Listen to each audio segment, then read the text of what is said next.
Hello there. We're going for a walk today. We're going to walk along the Thames. That's Tower Bridge on the horizon there.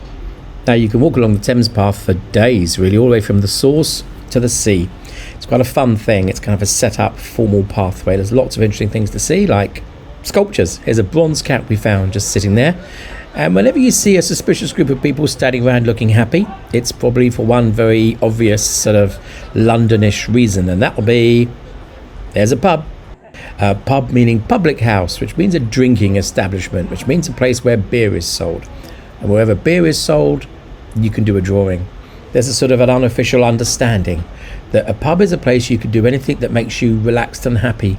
You'll sometimes see people playing chess or board games or something like that. So there's a sort of a tacit agreement that you can get out a pad and you can do a drawing. In fact, I've done a drawing in a pub once in London where the very act of doing the drawing got me free drinks. The barman simply came over and said, okay, you're doing a drawing, you get this for free. I won't tell you which pub in case they get swamped by urban sketchers looking for a free beer. But you get the point. Pubs are very friendly and they're very into the idea of you creatively responding to them. You know, they understand that's part of their duty, is to be a place of relaxation and enjoyment. So drawing is recognised as being that. So take your sketchbook along to your local establishment, have a drink of course, and have a sketch. Now I'm going about this in a more traditional way in some ways. This is what we would call the line and wash technique. So first you put down a black line using a fountain pen, and in this case of course it's the Indigraph because I've got it loaded with waterproof ink. And perhaps unusually for most people, I'm not putting any pencil structure down. I'm going straight in with the line. Now there's two reasons for that. Firstly, I'm experienced enough to know where the building sits on the page. Often I'll spend the first sort of 10 seconds looking at the white paper and kind of imagining where the drawing's going to sit on it so it doesn't kind of fall off the edges. So I can kind of visualize where the drawing is, and then I simply have to go through the process of translating that onto line. This comes with experience. It's not something you can learn overnight, but it has an additional benefit, and I think that's a benefit we could all benefit from. Bad English, isn't it? But anyway, the point being, when you draw like this, just directly with ink, kind of the line is already there, you can't rub it out, and there's nothing you can do with it, it's there. You accept instantly and inherently that of course it's not in the right place. It would have to be some kind of magical feat to get it in the right place. It is never in the right place. It's always slightly wrong. And that's part of the charm of the drawing. If you look at the pub and you look at the drawing, you'll find I've compressed it. I've kind of squeezed the sides a bit. I'm moving the windows around a bit. Not necessarily intentionally. It's just because the drawing requires that. You know, it's part of the character of the drawing and the day, and the sunlight and the happy laughter around me, all those kind of things. So it's a lovely relaxing thing when you can reach a level of urban sketching where you don't need the underdrawing, because it means you're going to get it wrong in a beautiful way, or at least in a way that you're going to find beautiful, because it's a kind of a mark of a certain level of confidence and relaxedness about not having to kind of try too hard to be right.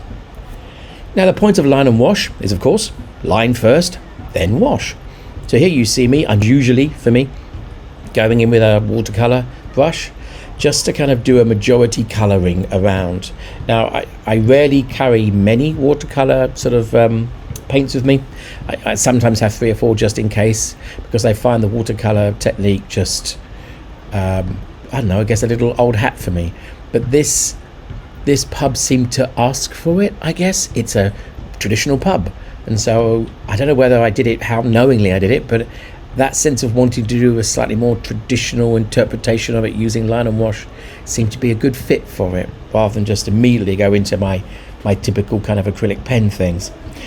But of course, after the initial lay down of the kind of the undercolours, the kind of warm stone and brick and the red of the paintwork, I did then of course reach for my acrylic pens, because I am becoming the person who uses acrylic pens. That's what I'm doing, you know, that's the phase of my sketching life. And of course the wonderful benefit of the acrylic pen is speed, cleanliness, immediacy, vibrancy, all the different colour pens have a very sort of strong saturation, so they're very instantly powerful. You'll also see me using the Ohuhu alcohol markers. These have an interesting effect, which I kind of enjoy when I'm careful with them, because they do make ink blur, because they're alcohol based. It's literally like rubbing the ink with like a solvent, so it does make the paint move a bit. So in certain areas, if you know that's going to happen, you can use that to advantage. So by putting it inside the view through the open door of the pub, I'm trying to blur the lines inside the pub to make them feel more distant, more shadowed, more hesitant. And in fact, I continue to do that to that same sort of square of darkness to darken it down throughout the process. That's another thing I'm kind of doing a lot now. I see almost every layer of colour as being a sort of just a layer, an underlayer, something that's going to be drawn on top of. So for example, you'll see me with the fountain pen and then going over those same lines with other black pens, in this case the Pentel brush pen, because when I'm laying down the first line, I can't necessarily, I don't want to judge the intensity of that line and how intense I want it to be. I want to just lay it down as quickly as possible, and once it's down, I want to kind of judge it. I want to feel as if, does it need more? And often I'll do what you see here, which is outlining, because it's a kind of graphical way of holding a drawing together. Putting a black line around the outside of a shape kind of connects it and bonds it and makes it one thing. And then you kind of look at it and think, what other lines do I need to make that look less sort of extreme, less obvious that you've just put an outline around? And so you'll add some lines into the drawing, not all of them, just some, to kind of balance out where this sort of bolder dark line is. And that's when the whole drawing becomes graphically engaging. As is often the case, you get to a point like here somewhere where you could almost stop the drawing now. There's enough here of the pub. But you tend to draw when you're urban sketching for as long as you are comfortable doing so, and as long as, when I say comfort, by the way, I'm talking about sore bottoms. I'm talking about, are you sitting on a stone wall as I am here and feeling as if, how long can I sit here before I get too cold, or before I want another drink, or whatever it might be. I think this is an interesting moment. You've seen me grey the windows, and now you're seeing me putting a darker colour over those windows, over the glass parts, really making the grey part disappear. So the grey was really a waste of time. And I think that's an interesting reveal, I guess. Some urban sketchers will have the same way of doing certain things every time. So, for example, some urban sketchers will do black glass in windows, or some kind of particular favourite technique they use when they're doing the same thing. And I think it's kind of healthy for those people starting out on the journey of urban sketching to realise that no one starts with a fixed series of techniques and methods, nor should you particularly go looking for them.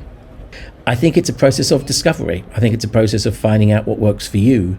I don't think anybody should try and mimic anybody else necessarily. We can learn from each other. That's normal and healthy. But everybody will have a thing they prefer. I mean, at the moment, I'm using this new nib I've just bought from Tom's Studio. It's called the One Dip nib. Literally the first time I've used it. I haven't done a test with it.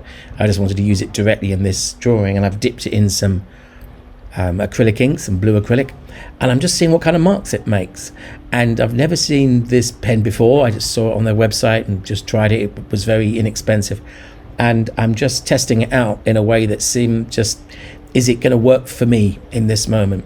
And that I feel the same way about everything I do. Is always that sense of, is this right, or does it need more?